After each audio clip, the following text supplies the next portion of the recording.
Hola amigos de Cambios Profundos, muy buenos días y bueno, ya estamos hoy en el día 156 de este reto de 365 días y hoy es día 3 de junio, 11 en punto de la mañana y ya estamos aquí listos para iniciar la primera parte de la disciplina de la comunión.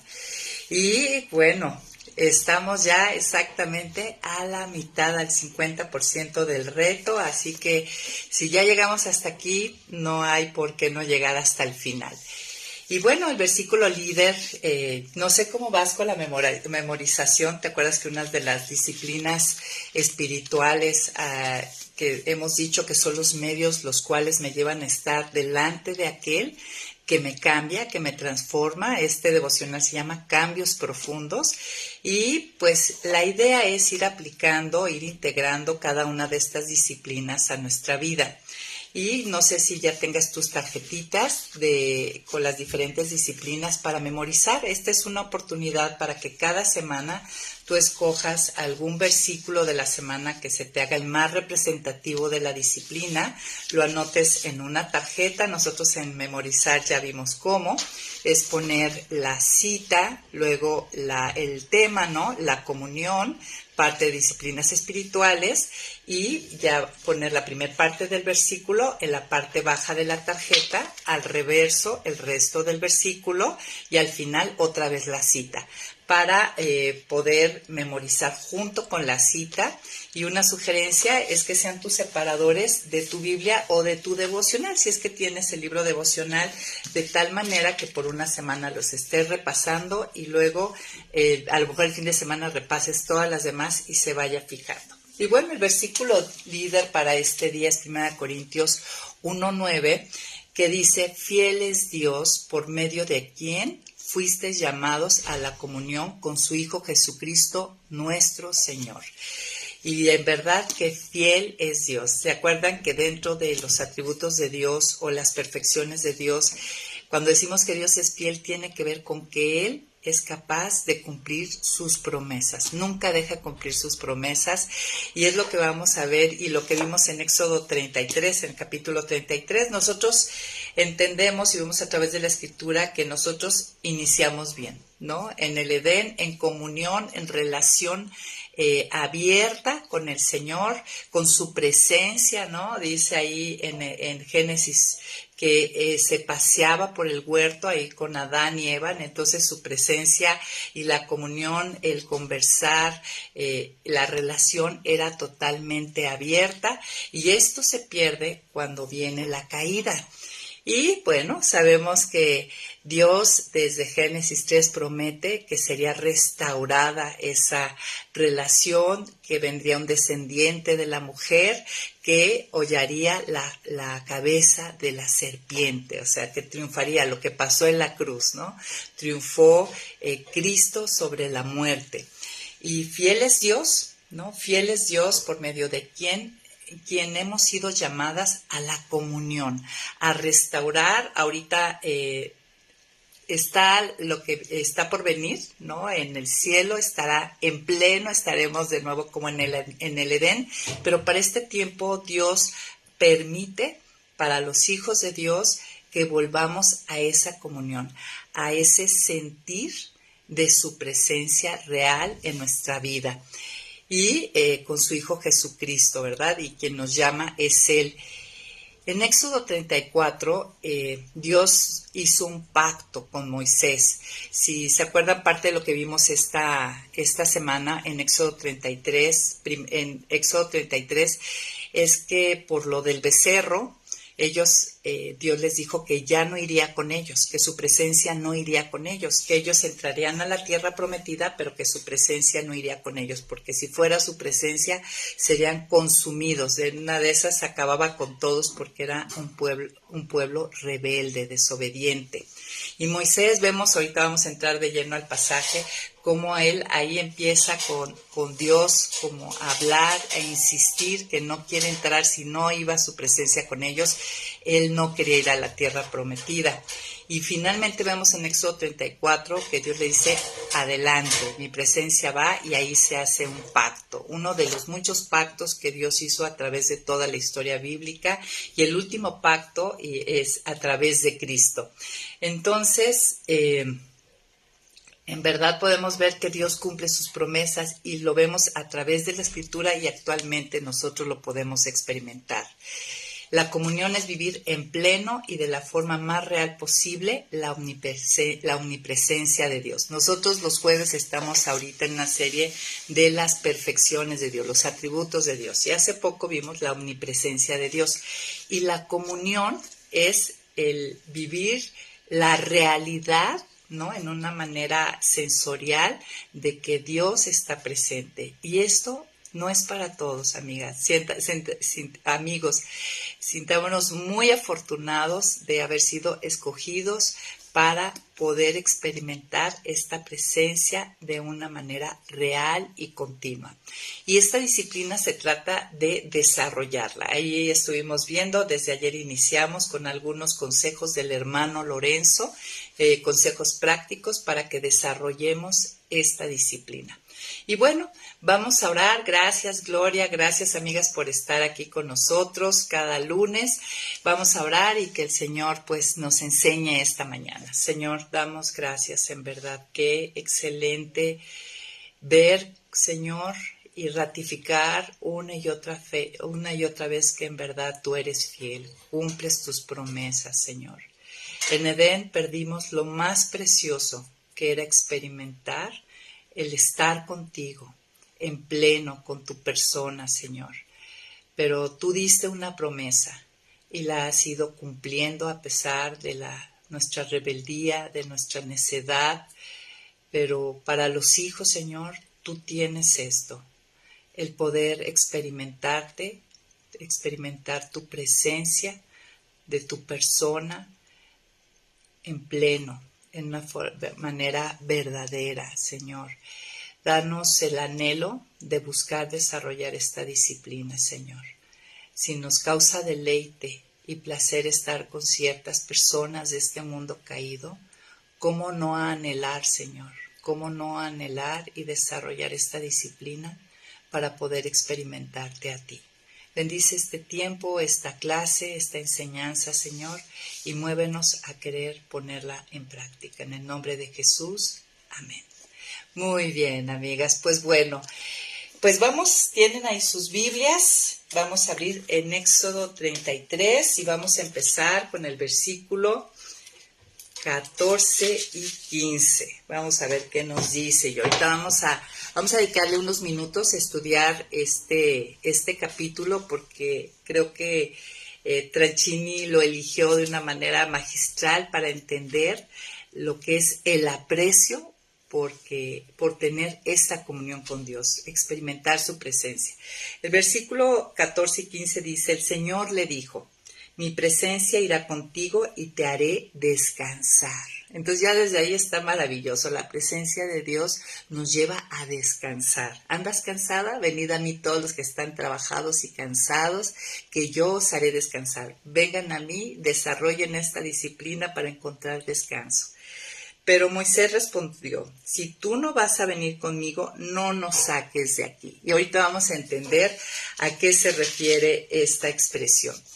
En el capítulo 33 de Éxodo, lo que aprendemos o de lo que habla es el camino de Israel hacia una relación restaurada. Nosotros, si recuerdan, en el capítulo 32 de Éxodo, es ese terrible capítulo donde cuando Moisés sube al monte para estar con Dios y tarda días en bajar, el pueblo se desespera y piden a Aarón que les haga un dios como los de Egipto, ¿no? Y dan sus aretes, sus brazaletes, el botín que habían sacado de Egipto y funden un becerro.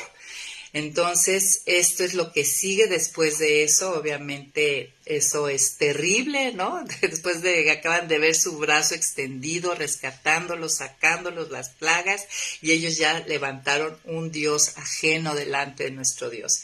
Entonces, entendemos que después de lo del becerro de oro, Dios les dijo que podían tener la tierra prometida. Eso es lo que vemos en el capítulo 33. Dijo, ok, como yo soy fiel, voy a cumplir mi promesa que di a sus padres, los llevaré a una tierra prometida. Es una promesa que di a Abraham, a Isaac y a Jacob, y lo voy a cumplir porque soy fiel, no puedo ser de otra manera. Cumplo lo que he dicho. Nada más que mi presencia no irá con ustedes. No iba a permanecer con ellos de una manera personal y cercana. Y si ellos se hubieran quedado satisfechos con ello, o sea, decir, ok, llévanos a la tierra prometida, no importa que tú no estés, que tu presencia no esté con nosotros de una manera personal y cercana, pues eso iba a demostrar que ellos amaban las bendiciones de Dios, pero no al Dios mismo. ¿Y qué tal? Si hacemos un autoexamen y miramos a los ojos de nuestro corazón, estamos... ¿Nosotros qué decimos a esto? ¿Queremos que nos lleve Dios a esa tierra prometida, aunque no busquemos experimentar esa presencia? Bueno, ahí está algo para contestar, ¿no? Para contestarnos delante de Dios. En este capítulo vemos cómo Moisés de alguna manera desafió a Dios, ¿no? Pidiendo su presencia y no solamente sus bendiciones. Dios iba a cumplir, llevarlos a la tierra prometida, pero Moisés ni el pueblo, como ahorita vamos a ver, querían ir a la tierra prometida sin la presencia de Dios. Ello muestra un corazón genuino por Dios mismo. Y este es el primer paso para la restauración de esa relación, de ese quebranto que hubo cuando hicieron el becerro de oro y para el avivamiento. Miren, finalmente recibir cualquier bendición de Dios sin Dios no tiene valor alguno. Pero ¿tú cómo ves esto? Eres esa hija que dices, no importa, a mí dame las bendiciones, como esos hijos malcriados que a veces somos con nuestros padres, de a mí no me importa que tú estar contigo y disfrutar de ti, a mí nada más dame mi bicicleta, dame mi domingo, llévame de compras y listo, con eso tengo. A veces estamos en esa actitud con Dios, pero recibir cualquier bendición sin Dios, de verdad, amigas, no tiene valor. Y bueno, estás ya ahí con tu Biblia. ¿Qué tal? Ya hiciste tu café, yo aquí estoy lista, voy a tomar un traguito. En lo que abres Éxodo 33. Y vamos a ver que del versículo 1 al 3, el pueblo se entera del corazón de Dios a su pecado. Voy a leer. Dice, el Señor le dijo a Moisés, anda, vete ya de aquí con el pueblo que sacaste de Egipto y llévalos a la tierra que prometí darles a Abraham, Isaac y Jacob. Cuando dije, se la daré a tu descendencia. Yo enviaré un ángel para que vaya delante de ti y expulsaré a los cananeos y a los amorreos, a los hititas y a los fereceos y a los givitas y jebuseos. Esa tierra fluye leche y miel, pero yo no iré contigo, porque eres un pueblo de dura cervix, y bien podría yo consumirte en el camino. Entonces, este es el corazón de Dios hacia su pueblo, donde dice, yo prometí, lo voy a cumplir, te voy a llevar a esa tierra de leche y miel, pero por amor a ti incluso no voy a ir, sí voy a mandar a un ángel, y no se refiere al ángel de Jehová, que en otras partes de la Escritura sabemos que es una cristofanía, ¿no? Una presencia de Cristo en el Antiguo Testamento, sino aquí se refiere a un ángel como un ángel protector, o sea, le mandaría sus guaruras, ¿no? Al pueblo, un guarura a su pueblo, por así decirlo, que lo protegería, pero él dice, yo no voy a ir, porque después de ver esto, estamos ahorita viviendo en pleno la rebelión y la desobediencia y la idolatría que hay en su corazón. Acaban de hacer un becerro de oro y sabemos que ahí hubo mortandad, ¿no? Y hubo un juicio ante esto que sucedió. Entonces dice, si yo voy a terminar por exterminarlos, ¿no? Y ahora vamos a ver del versículo 4 al 6 qué dice. Vamos a ver cómo el pueblo se arrepiente y se viste de luto, ¿no? Y dice, cuando el pueblo se enteró de esta mala noticia, se vistieron de luto y ninguno se puso sus joyas. Ellos venían felices, guapos, bien vestidos, ¿no?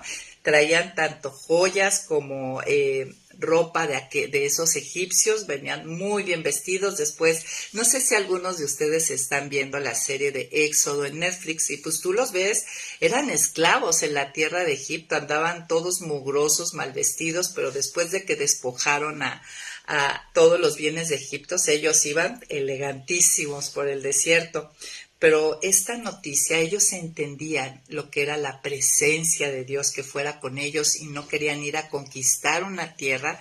Imagínense qué miedo, venían de una mentalidad de esclavos de 400 años, ¿no? Entonces, aunque la promesa era maravillosa y deseable, pues ellos venían ya programados, temerosos, inseguros, y decían, no, si tú no vas con nosotros, no queremos. Entonces, el pueblo se enteró de esta mala noticia, se vistieron de luto y ninguno se puso sus joyas.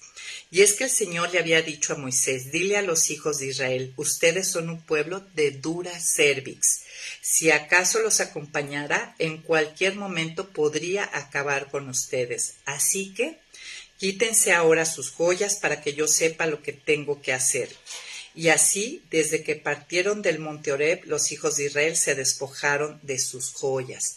Entonces aquí se quitaron estos atavíos, estas joyas. No era tiempo de adornar lo externo, sino de tener un corazón correcto delante de Dios. Y así lo hicieron. Y de hecho más adelante, capítulos más adelante de Éxodo, vemos que ellos utilizaron estas mismas joyas y atavíos para hacer el tabernáculo. Esto mismo que habían usado antes para hacer el becerro, ahora podía ser dedicado a Dios.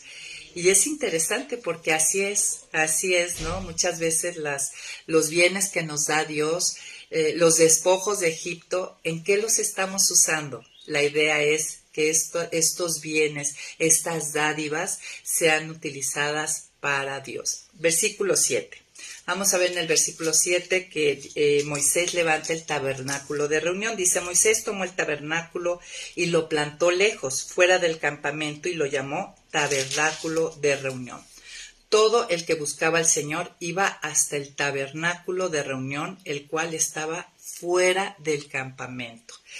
Y bueno, por un lado vemos un esfuerzo decidido en buscar a Dios, ¿no? Su misma tienda de campaña lo vuelve tabernáculo, pero les quiero decir que esto no fue una idea en sí de Moisés. Ya en el capítulo 25 y 28 de Éxodo, Dios ya le había dicho que iba a hacer esto, que iba a levantar una tienda fuera del campamento. Y finalmente, los que querían buscar a Dios iba a ser el lugar de reunión para encontrarse con Dios, para tener esa comunión con Dios, tendrían que separarse en algún sentido. ¿Ven qué preciosa es la Escritura, cómo va conectando una cosa con otra, ¿no? Tendrían que practicar la disciplina del retiro, por así decirlo, ¿no? Ahora, versículo al 8 al 10, vamos a ver cómo la presencia de Dios se manifestaba en ese tabernáculo y había una columna de nube que se ponía a la puerta de entrada y cómo todo el pueblo podía ver que la presencia, que ahí estaba Moisés, teniendo esa comunión con Dios, estaba ahí su presencia. Entonces vamos del versículo 8 al 10. Cada vez que Moisés iba al tabernáculo, todo el pueblo se levantaba y se quedaba de pie a la entrada de su tienda y seguían a Moisés con la mirada hasta que él entraba en el tabernáculo. Al entrar Moisés en el tabernáculo, la columna de nube descendía y se quedaba a la entrada del tabernáculo, y entonces el Señor hablaba con Moisés. Y cuando todo el pueblo veía la columna de nube a la entrada del tabernáculo, se levantaba cada uno e iba a la entrada de su tienda para adorar. Entonces también podemos observar que Moisés, al ir a este encuentro, esta comunión con Dios, a estar en su presencia y en esta comunicación, daba ejemplo y provocaba que los demás también lo adoraran. Versículo 11, vemos que ahí Moisés habla cara a cara con Dios, es decir, una comunión libre y abierta. Dice, y el Señor hablaba con Moisés cara a cara como habla cualquiera con su compañero. Después, Moisés volvía al campamento, pero el joven Josué hijo de Nun, su servidor, nunca se apartaba del tabernáculo. Ya vemos por aquí el antecedente de Josué, que fue el que llevó al pueblo a la tierra prometida. En el versículo 2 y 13 vemos cómo Moisés intercede, ora por el pueblo. Y dice, Moisés le dijo entonces al Señor, mira, tú me has dicho, llévate de aquí a este pueblo, pero no me has dicho a quién vas a enviar conmigo. O sea, ya Dios le dijo que enviaría a un ángel, pero aquí Moisés quiere saber exactamente a quién enviaría Dios, ¿no?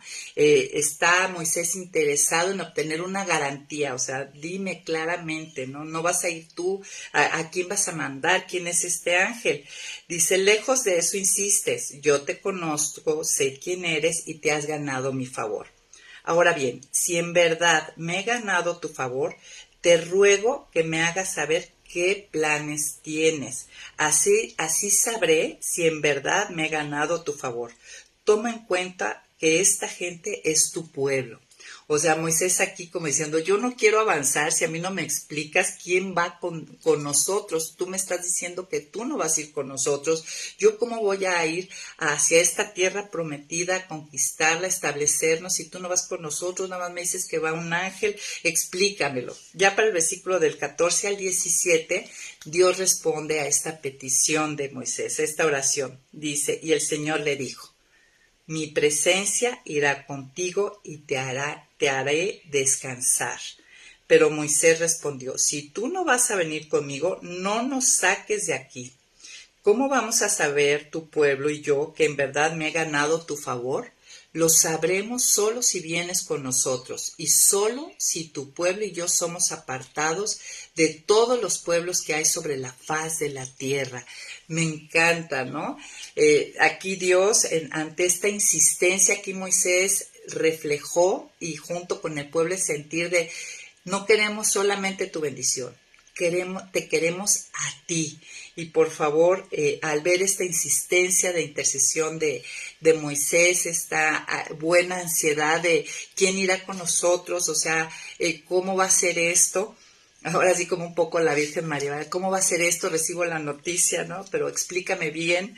Entonces es donde Dios dice, fue como una prueba, ¿no? Que Dios pone, Dios ya sabía que sí iba a ir con ellos, pero fue una prueba que reveló el corazón de Moisés y del pueblo. Dice, mi presencia iré contigo y te haré descansar. Y ahí Moisés dice, sí, la verdad es que si tú no vas con nosotros, la verdad no queremos entrar de ninguna manera y realmente el privilegio, sabremos realmente que somos tuyos y apartados si tú vienes con nosotros, ¿no? No solamente que nos des esta tierra que fluye leche y miel.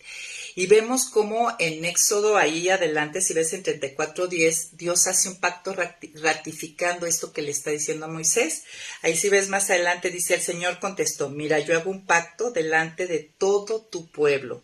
Voy a realizar maravillas nunca antes vistas en toda la tierra ni en nación alguna.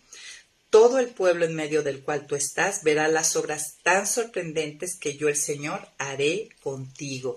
Ahí vemos cómo esta petición termina siendo Dios un pacto con Moisés y el pueblo. Y bueno, yo te quiero decir, si me acompañas a Isaías 63, 7 y 9, cómo esto se cumplió. Vamos a ver en el 63, 7 y 9. Mira, aquí habla en esta parte de la bondad del Señor hacia Israel. Y mira lo que dice. Haré memoria de la gran misericordia del Señor. Evocaré sus alabanzas por todo lo que Él ha hecho por nosotros, por su gran bondad hacia la casa de Israel, por haber tenido compasión de nosotros conforme a su gran misericordia. Porque Él dijo, ellos son mi pueblo, son mis hijos y no saben mentir. Y se convirtió en su Salvador. Si ellos se angustiaban, también Él se angustiaba. Su ángel mismo acudió a salvarlos. Por su amor y su clemencia les dio libertad, los puso en pie y los llevó en sus brazos como lo hizo siempre en el pasado. Entonces vemos que aquí la misma presencia de Dios estaba, ya no era un ángel de sus legiones de ángeles, sino el mismo ángel de Jehová iba con ellos. Dice, cuando ellos se angustiaban, él se angustiaba, ¿no? Se compadecía de ellos. Su ángel acudía a salvarlos. Por su amor y clemencia les dio libertad, los puso en pie y los llevó en sus brazos como lo hizo siempre con su pueblo. Qué hermoso, ¿no? Vemos cómo pasa esto. Ya para el versículo 18, regresando ahí a Éxodo 33, dice... Entonces Moisés dijo, te ruego que me muestres tu gloria, y el Señor le respondió, voy a hacer que todo mi bien pase delante de ti, y delante de ti voy a proclamar mi nombre, que es el Señor, porque soy misericordioso y soy clemente, con quien quiero ser clemente. Y ya sabemos lo demás de la historia, ¿no? Que lo pone en una peña para que le pudiera ver las espaldas, y lo que vemos aquí, en lo que resta del capítulo, es que en este versículo 18, donde Moisés le insiste, te ruego que me muestres tu gloria, vemos el corazón de Moisés, ¿no? Es un deseo de Moisés de acercarse más, ¿no? Le dice, te ruego me muestres tu gloria. Quiere más comunión, quiere experimentar más de la presencia de Dios. Es hambre de querer más del Señor, ¿no?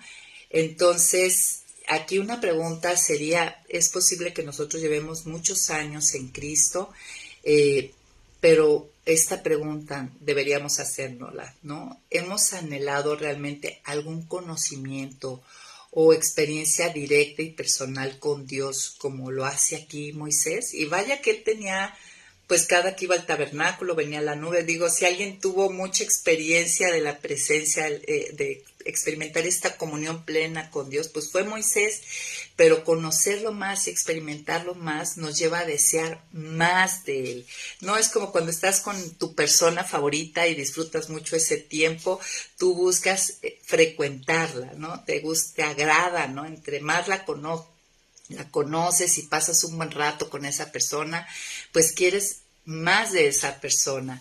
Y así pasa con la persona de Dios. Y es lo que le está pasando a Moisés. Por eso le dice, te ruego me muestres tu gloria. Entonces, oramos por muchas cosas, ¿no? Por este deseo mismo de Dios hemos orado, porque aquí tenemos una muy buena idea para orar, ¿no? Entonces, al final del capítulo, Dios le dice a Moisés que le va a mostrar su bien, ¿no? Va a proclamar su nombre delante de él, que es clemente y misericordioso, ¿no? Dice, lento para la ira y grande en misericordia. Y finalmente el nombre sabemos que representaba el carácter y naturaleza de una persona.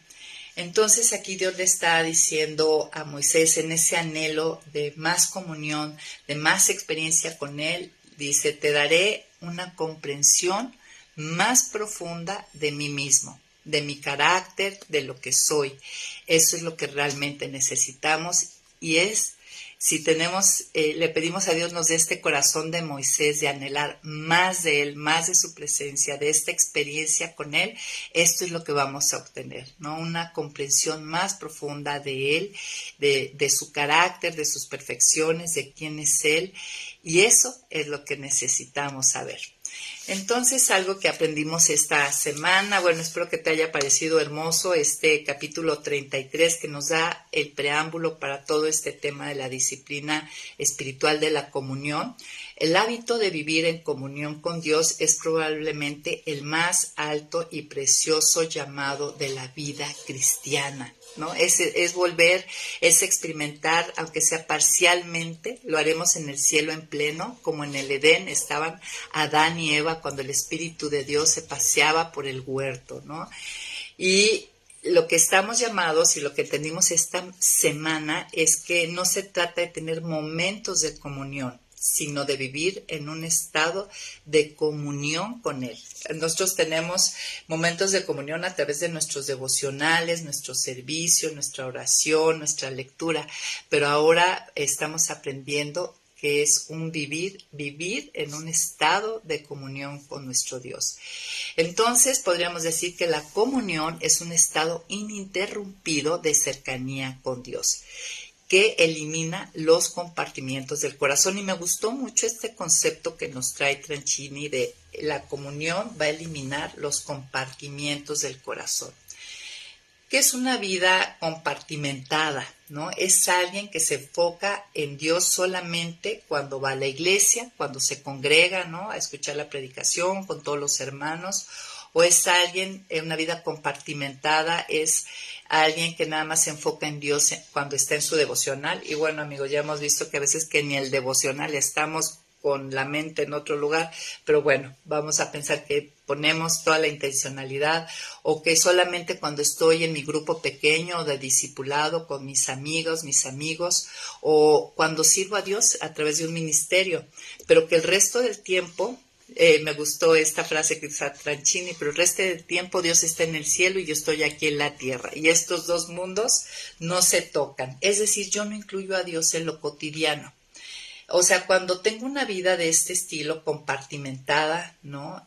Cristo, pues sí, es una parte importante de mi vida, de mi existencia, pero solamente es eso, una parte. La disciplina de la comunión es la que rompe esos compartimientos y hace que deje ser Dios una parte importante de mi vida para ir derribando compartimiento tras compartimiento y Él ser todo en mí, ¿no? Es un que se transforme esto en un constante compañero con el cual yo voy, en el cual yo tengo un deleite ininterrumpido al pensar en Él, en sus caminos, en sus propósitos, en lo que hace en mí, lo que me hace hacer, todo mi pensamiento, ser personas. Y nosotros vimos en el curso de la oración que pedíamos ser personas que tuviéramos a Dios en todos nuestros pensamientos, y a esto se refiere, y a esto nos apunta esta disciplina.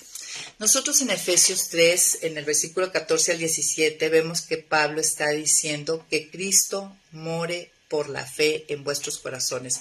Es una oración que él hace en medio de otras peticiones que pide para que lo conozcamos, y dentro de esas peticiones está que Cristo more por la fe en vuestros corazones. Pablo está instruyéndonos para que no vivamos sin la percepción de su presencia. Cristo more por la fe en vuestros corazones. More es estar, ¿no? Este es el objetivo de la disciplina de la comunión, percibir la realidad de la presencia de Dios. Y esto es muy diferente a creer en Dios. Yo puedo creer en Dios, puedo creer en su palabra, puedo confiar en sus promesas, pero es diferente a percibir la realidad de su presencia. Es diferente a saber que Dios es omnipresente, a percibir que Él está aquí conmigo. Entonces, el reto es pasar de momentos de devoción a una vida de comunión. Y vale la pena, amigas, vale la pena ejercitarnos en esta disciplina. Es lo que vamos a ver, que el tiempo devocional vamos a pasarlo de querer un tiempo devocional a un día de devoción, ¿no? Y ese es el reto, y que lo pongamos en práctica esta semana.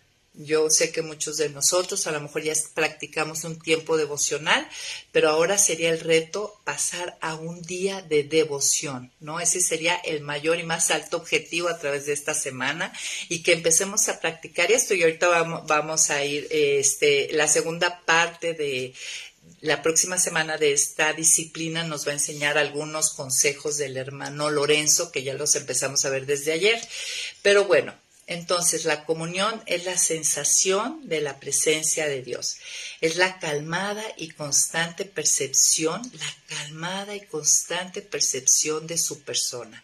Es el continuo contentamiento interno que deviene de sentirse conectado con Dios, ¿no? Da alegría. No sé, recuerda, no sé si estés en tus años mozos o las que ya no estamos en los años mozos, recuerden cuando nos enamoramos, el estar el poder estar con el amado o la amada en su presencia, disfrutando de su presencia, nos traía gozo, nos traía alegría, nos traía contentamiento, ¿no? De sentir que estamos conectados, sobre todo en el noviazgo. Bueno, ahí hablamos mucho, nos comunicamos mucho, nos damos a conocer, ya después vamos cerrando el corazón, digamos, malamente, pero el noviazgo es ese querernos dar a conocer, querer conocer al otro, y nos sentimos conectados. Miren, vamos a Colosenses 3 y vamos a ver qué nos enseña aquí el versículo 16 y 17. Dice, para que por su espíritu y conforme a las riquezas de su gloria, los fortalezca interiormente con poder, para que por la fe Cristo habite en sus corazones. Es aquí la instrucción. Y para que arraigados y cimentados en amor, sean ustedes plenamente capaces de comprender con todos los santos cuál es la anchura, la longitud, la profundidad y la altura del amor de Dios. En el versículo, les leí Efesios, ya los ando confundiendo, abrí mal. Pero bueno, esa era algo de lo que veíamos arriba, ¿no? De que Cristo muere por la fe en nuestros corazones, y ese que muere en nuestro corazón nos lleva también a comprender la anchura y longitud del amor de Dios. Y comprender esto, experimentar su presencia con este ejemplo que les decía de los novios, de estar con la persona amada, trae gozo, trae alegría, trae este sentido de contentamiento. Ahora sí vamos a Colosenses 3, 16 y 17, perdón, los ando confundiendo. Dice, la palabra de Cristo habite ricamente en ustedes, instruyéndose y exhortándose unos a otros con toda sabiduría. Canten al Señor salmos, himnos y cánticos espirituales con gratitud en el corazón. Fíjense que este versículo yo creo que muchos de nosotros lo hemos leído cantidad de veces, pero nunca yo en lo particular había entendido esta parte, que el cantar al Señor salmos, himnos y cánticos espirituales es en mi ser interno, en el corazón, con gratitud en el corazón, ¿no? Que continuamente yo esté en esa alabanza a Dios, ¿no? Con acción de gracias. Y dice aquí el 17, y todo lo que hagan, o sea, cuando estamos en este estado interno de conscientes de la presencia de Dios, de su amor, de sus propósitos, de sus caminos, entonces nos capacita para instruir a los demás, ¿no? Como dice, instruyan y exhórtense unos a otros. Pero también el versículo nos da la clave. Necesitamos que la palabra de Cristo more en abundancia.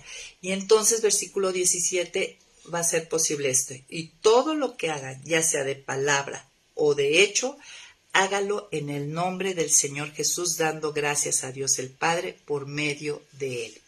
Entonces, el estar cantando a Dios con acción de gracias en nuestros corazones, ¿no? El buscar esta comunión continua, todo me lleva a que todo lo que hagamos lo podamos hacer con este espíritu, ¿no? Que cada momento de la vida pueda ser vivido sin compartimientos, ¿no? Todo haciéndolo para el Señor, ¿no? Y dando gracias a Él.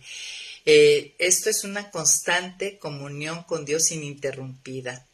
Y de verdad que hay muchas cosas, y hemos hablado en otros talleres, que solamente el entender hacerlo para Dios nos anima a hacerlo, porque cuando estamos esperando respuesta de otros o que otros lo vean valioso, lo aprueben, es muy difícil, pero queda como condicionado nuestro hacer. Pero si traemos este sentir interno de comunión, de alabanza continua a nuestro Dios, nos capacita para el siguiente paso, ¿no? Y todo lo que hagan, ya sea de palabra o de hecho, háganlo en el nombre del Señor, dando gracias a Dios el Padre. Vamos a poder hacer las cosas en su nombre. Hay cosas que no podríamos decir en el nombre del Señor lo hago. Ahora, la clave aquí es cómo lo hago. la clave en esto, dando gracias con gratitud en el corazón.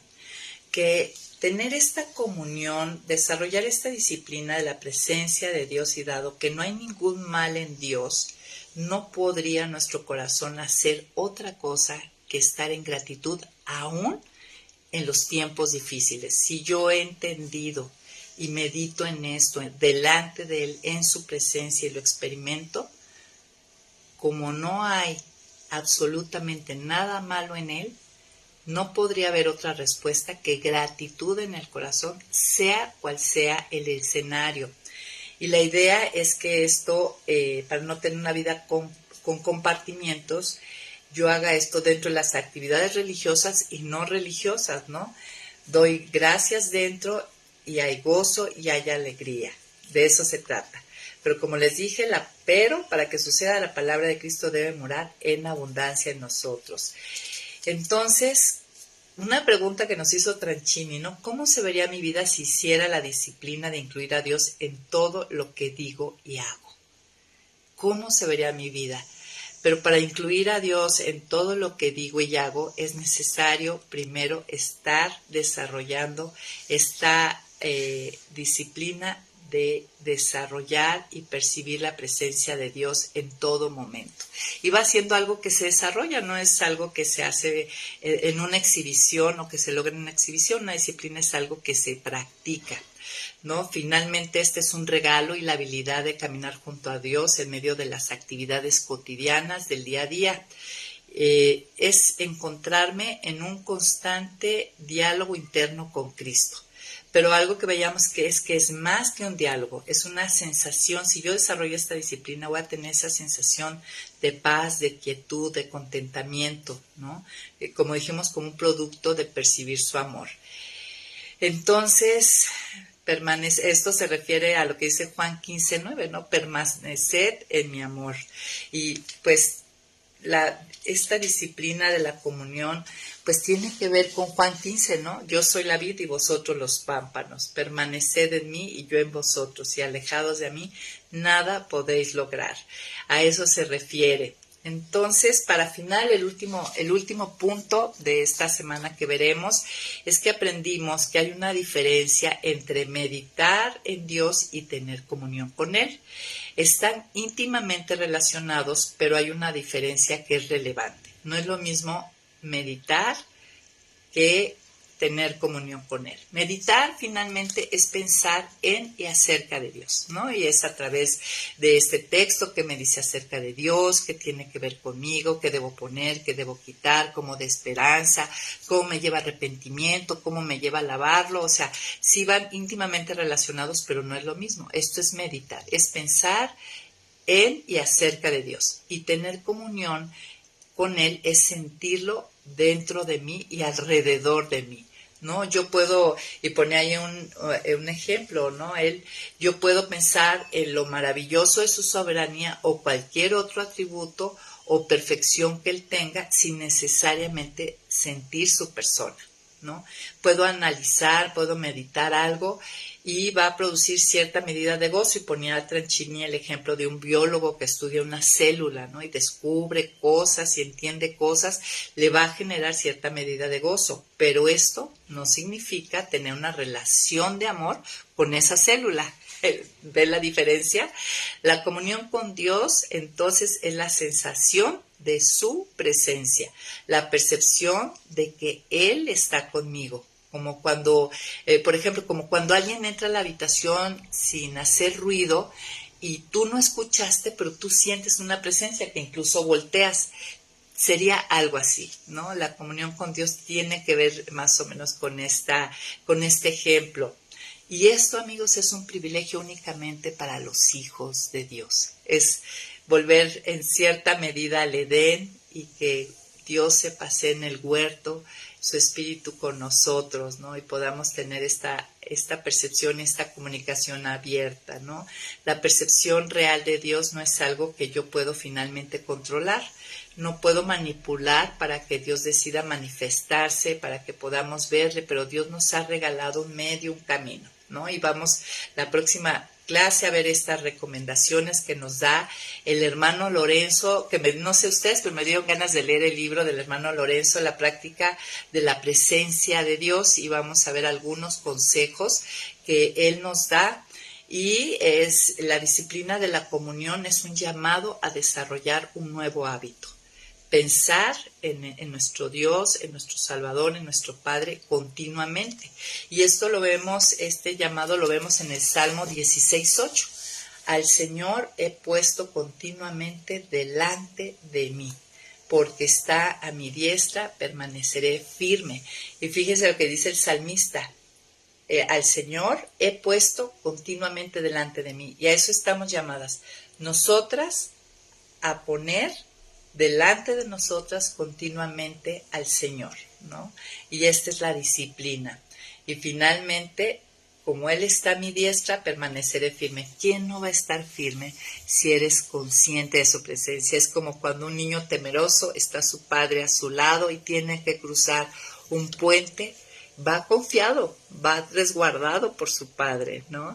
Entonces, pues bueno, amigas, gracias por estar aquí con nosotros, y la próxima semana veremos la segunda parte de esta disciplina maravillosa. Gracias, Edith, por estar aquí esta mañana, y a todas nuestras amigas. Bendiciones, y recuerden, el reto para esta semana es pasar de un tiempo devocional con Dios a un día de devoción con Él, y empezar a ser intencionales, ¿no?, en buscar esto, en desarrollar esta disciplina. Bye, bye.